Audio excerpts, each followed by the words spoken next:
আরে ভাই কি আর মুরগ বুঝলাম না ব্যাপারটা, খালি মুরগ মুরগ মুরগ কি হয়েছে, মুরগ আল্লাহ আল্লাহ ডাকে। হ্যাঁ ঠিক আছে ভাই, মোবাইলে দেখছেন তা হয়েছে বাদশা, আমার ফোন দিয়েছেন, রাখেন ভাই। সালাম আলাইকুম। আসসালাম। সালাম। আপনাদের এলাকায় পেয়ারা নামের একটা লোক আছে, ছিলেন? আমি তো, আপনি? আমার নাম কি আগে? হ্যাঁ এমনি কি এলাকায় আর অন্য কোনো পেয়ারা নামে কোনো লোক না আছে? না না আমি। আচ্ছা, ফেসবুকে যে এত ভিডিও ভাইরাল টাইরাল এই সেই, আপনি কি সেই? হ্যাঁ এই একটা মুরগ। ও আপনারই মোড়ক? হ্যাঁ আমার। আল্লাহ আল্লাহ করে। আচ্ছা, ঘটনা কি সত্যি?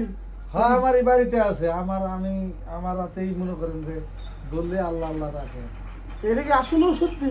হ্যাঁ এই যে আজকে তো দেখলাম, আপনি আমি দেখাইতে পারবো। এই দেখেন একেবারে মনে করেন পারবেন, এই যে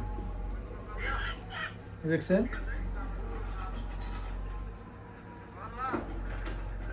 দেখি দেখি দেখি। এই দেখেন দেখছেন, ঠিক আছে না? কেমনে কেমনে? আচ্ছা, এই মুরগি কি আপনি বিক্রি করবেন? না না না, এই মুরগ আমার কত মানুষের কত টেয়া দিবস আমি এটা বুঝি না। তা আপনার কয় টাকা লাগবে বলেন তাহলে, দেখি আমি না কিনতে পারি এটা কিনা। যত টেয়া, এই মুরগ আমি বেশি না। আচ্ছা, এই মুরগটা আপনি কেমনে বানাইলেন যেটা আমরা বানাইতে পারি? এটা কিভাবে আল্লাহ ট্রেনিং বানাইছে, দিলেন? আমি চেষ্টা করি না এমনি। আপনি সত্য কথা বলেন, কিভাবে ট্রেনিং দিলেন আপনি? এ কোনো ট্রেনিং দিই না না, আপনি অবশ্যই দিয়েছেন। না না, আপনি কিভাবে দিয়েছেন? আরে এমনি এমনি, আমি ভালো মানুষ হলে মুরগ এমনি দিচ্ছে, ঠিক আছে? আমি তাহলে মুরগ শুনে বাড়ির যা আলোচনা শুনে আমি চলেন, আমি দেখাই দিই আপনি চলেন আমার বাড়িতে।